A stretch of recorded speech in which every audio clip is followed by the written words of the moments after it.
Hey guys, just wanted to do my review of Supergirl, Season 2, Episode 8, the mid-season finale known as Medusa. Now, I know a lot of people are disappointed because the marketing for this whole crossover event made it seem like it was a four-parter, even though, and, you know, there's only teases throughout the episode, but basically Barry and Cisco don't show up until the very end to recruit Kara, and the whole episode is very self-contained.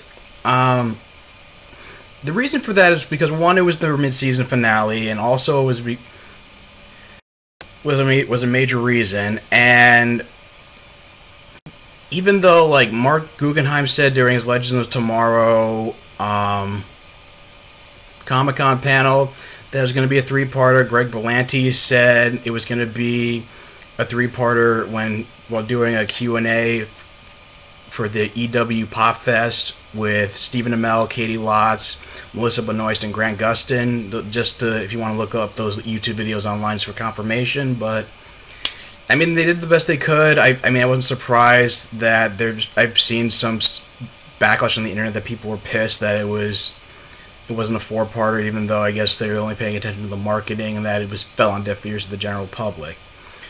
That being said, it still was a pretty good episode. It still was a very good episode and a great way to wrap up the whole Katniss story arc. So it turns out that Project Medusa, which was mentioned in the last episode, was basically an anti-invasion deterrent and a virus engineered by Kara's father and the Kryptonian Military and Science Guild to basically engineer to exterminate any alien life saying that's not Kryptonian. And Kara finds this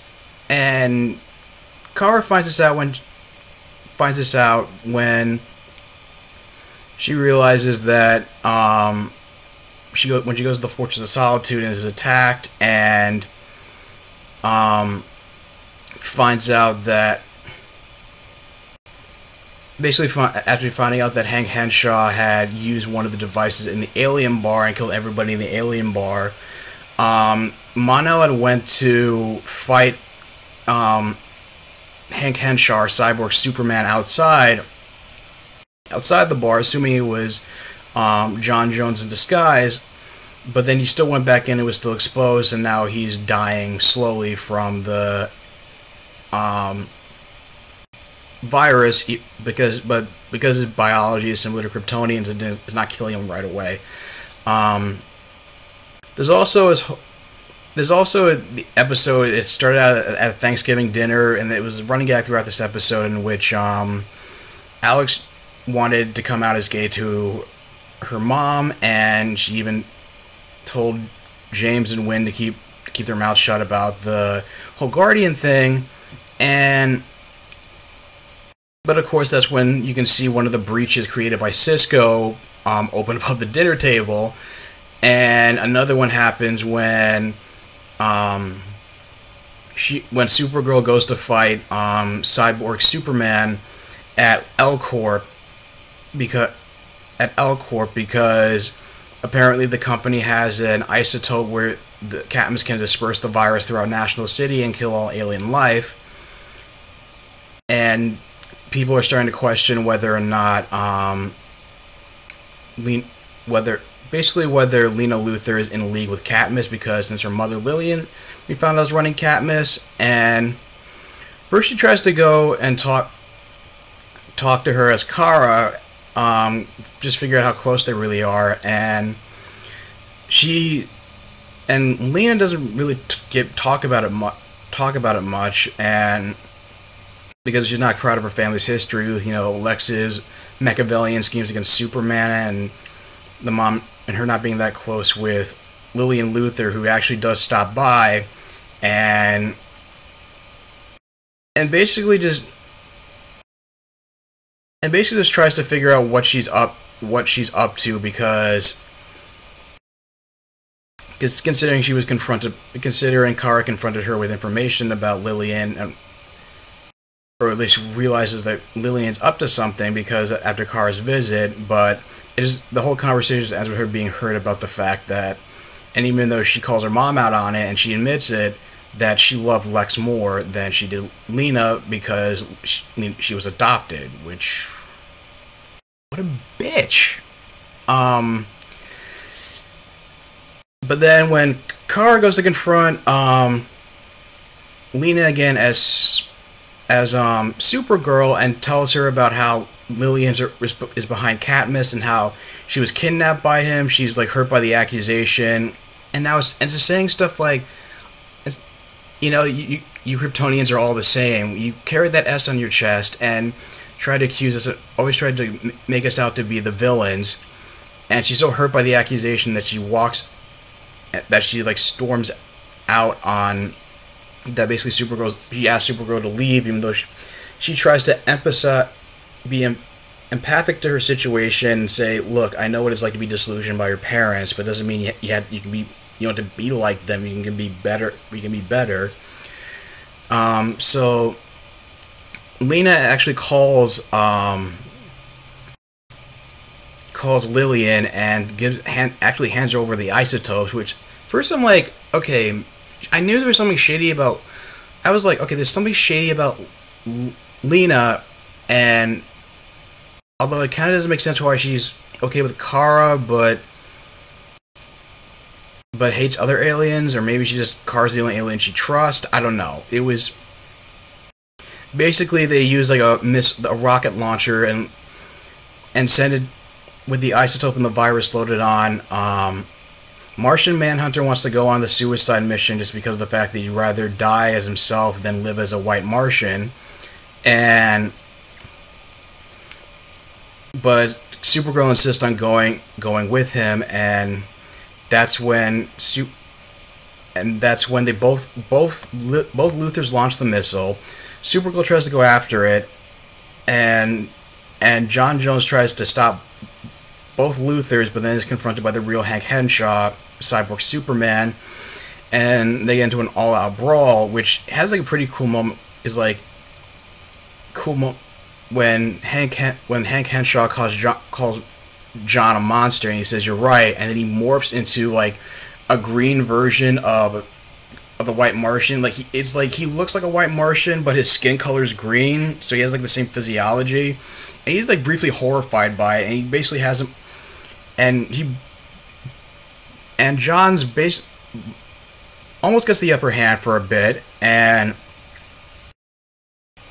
but then Cyborg Superman gets the upper hand again. The missile basically detonate. The missile finally detonates thanks to Lillian Luthor, and then it turns out that Lena was stringing her mom along the whole time. She gave her the wrong isotopes to make the virus inert, and also reported her to the police. So, and Supergirl comes back in time to like tackle Cyborg Superman to the ground, but he escapes in the midst of Lillian's arrest. So we get. I mean, it's really cool that at least she's on. You know, she's still on the side of the Angels. At least she was play this. You know, I mean, I was waiting for her to like do something shady, but I mean, I don't know. Maybe she'll do more stuff like this, where it's just sort of like she'll make you think she's good, make you think she's going bad, or maybe she'll still go bad through like further tragedies down the road, or maybe she'll become immoral. I mean, I don't know like how much story they're going to be able to do with Lena. I think she's a great addition to the cast without and just keep her as an ally in the same way that Maxwell in the same way Maxwell Lord kind of was last season. And conveniently enough, that not only does Eliza Danvers come up with a cure for the virus to save Mon-El, but she conveniently is able to synthesize a cure for John's transformation into a White Martian, which I thought was really like anticlimactic, and I thought it could have, I thought it should have been like carried out for like a few more episodes, just so he can learn what it's like to walk a mile in another person's shoes and maybe get over his hatred, some of his hatred toward White Martians, and realize that and towards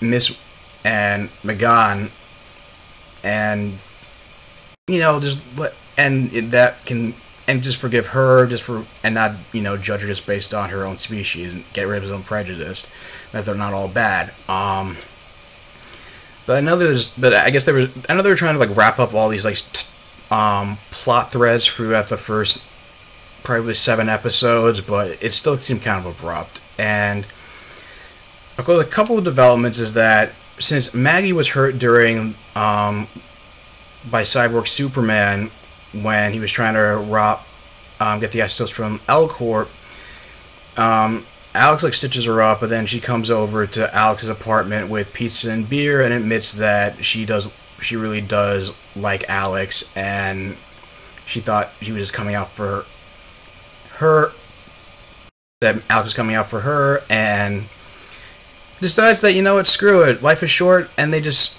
finally lays one on her. And the same thing happens, similar thing happens with Mon-El, where he thinks he's dying, and she finally decides to kiss Kara, and basically, even though Eliza suspected that Mon-El liked Kara, she kind of brushed off the idea, and when confronted with when she confronts Mon-El again, when he's cured and he claims he doesn't remember what happened what happened, she just makes a joke saying like he was just drooling in his sleep. But it seems like he did remember, because based on the look he gives Kara when she walks away, like he was like pretty hurt by it and was wondering if she was going to reciprocate the feelings, and it seems like, and apparently she didn't. So I don't think it's the end of that, but it does have a couple of cliffhangers. Like I said, it sets up for the Flash episode, which is going to be part 1 of the crossover officially, when it ends with to be continued on the Flash, and also for the second half. For the second half of the season, there are aliens that are tracking Mon-El and to his last known location, the Well of Stars, and who are apparently going to be like the major threat on Supergirl when it returns in January. So all in all, I thought it was pretty good. I still sucks that it's like if they resolved the Martian Manhunter stuff, that he couldn't like come with Kara to Earth 1 for the crossover, and just to see like more manpower and just to see like John reactions to both Kara and an alien that can actually look like an alien, or the fact that this is why I think it's like bullshit that all these shows are not on the same world or in the same universe. It's like, because it's like I would like to see more of people from the Supergirl cast and interact with Team Flash and Arrow and Legends. They can have there can be like a dynamic with Alex and Sarah. Alex can talk to Sarah about just coming out and this and her coming out and this new relationship and all this other stuff, and kind of help Alex find herself. It just kind of feels like a wasted opportunity. And I was also like disappointed that during one of the fights, when a breach opened during one of the fights between Kara and Cyborg Superman, it would have been cool to see like Barry and Cisco come in and help out. And apparently Cisco's still bitter about Dante's death on the Flash via the time travel meddling, and because when Barry introduces him as a friend, he just says, "Oh, we're not friends. We just work together." So I was like hold a grudge like during this whole event, because I get him being mad, but when human extinction is basically a possibility, I think you would need to. Maybe this will actually drive him to forgive Barry. I don't know. Anyway, what do you guys think of the episode?